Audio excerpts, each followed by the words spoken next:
Pen and paper model തന്നെ ഇത് continue ചെയ്യണമെന്നുണ്ടെങ്കിൽ ഇനിയും ഇത് ചോരും. ഇപ്പോൾ 2026 നീറ്റ് UGയുടെ ക്വസ്റ്റ്യൻ പേപ്പർ ചോർന്നു. ഇതാദ്യമായിട്ടല്ല, മുൻ വർഷങ്ങളിൽ ഇത് സംഭവിച്ചിട്ടുണ്ട്.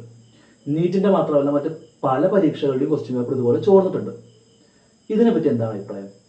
ഇതിനൊരു പ്രായോഗികമായിട്ടുള്ളൊരു പരിഹാരം വേണമെങ്കിൽ പറയാം എന്നുള്ളതാണ്. അല്ലെ, അഭിപ്രായം പറയാൻ പ്രത്യേകിച്ചൊന്നുമില്ല. ചോർന്നു അപ്പോൾ അടുത്തൊരു എക്സാം നടത്താൻ വേറെ പോസിബിലിറ്റി ഒന്നുമില്ല. പക്ഷെ പ്രായോഗികമായിട്ട് മറ്റൊരു കാര്യം ചെയ്യാവുന്നത്, ഇപ്പോഴും പെൻ ആൻഡ് പേപ്പർ മോഡലാണ് ഈ എക്സാം നടന്നുകൊണ്ടിരിക്കുന്നത്. അതുകൊണ്ട് തന്നെ അത് മാറ്റിയിട്ട് ഒരു CBT എക്സാം അത്ര പ്രയാസമുള്ളതൊന്നുമല്ല. SSC RRB അതേപോലെ നമ്മുടെ കീം എക്സാമിനേഷൻ, JEE എക്സാംസ്, ഇതൊക്കെ CBT മോഡലാണ് നടക്കണം. അതുകൊണ്ട് തന്നെ നീറ്റ് എക്സാം ഒരു CBT എക്സാം ആക്കി കഴിഞ്ഞാൽ ഈ ഒരു പ്രശ്നത്തിന് വലിയൊരു പരിഹാരമാവും. അതൊരു പരിധി വരെ പരിഹാരമാണ്. കാരണം അത്തരത്തിലുള്ള എക്സാമുകളുടെ ക്വസ്റ്റ്യൻ പേപ്പർ ലീക്കായി എന്നുള്ളൊരു ഇഷ്യൂ ഇതുവരെ ജനറേറ്റ് ആയിട്ടില്ല. ഒരുപാട് കാലങ്ങളായിട്ട് എക്സാംസ് ഒക്കെ നടക്കുന്നുണ്ട്.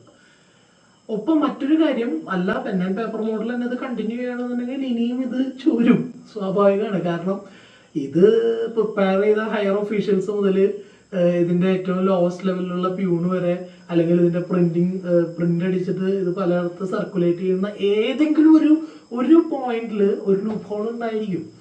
ഇന്ന് ഇത്രയും വാസ്റ്റ് ആയിട്ടുള്ള ടെക്നോളജി ആയതുകൊണ്ട് വളരെ പെട്ടെന്ന് തന്നെ ഈ സാധനം ലീക്ക് ആവാനുള്ള സാധ്യതയും കൂടുതലാണ്.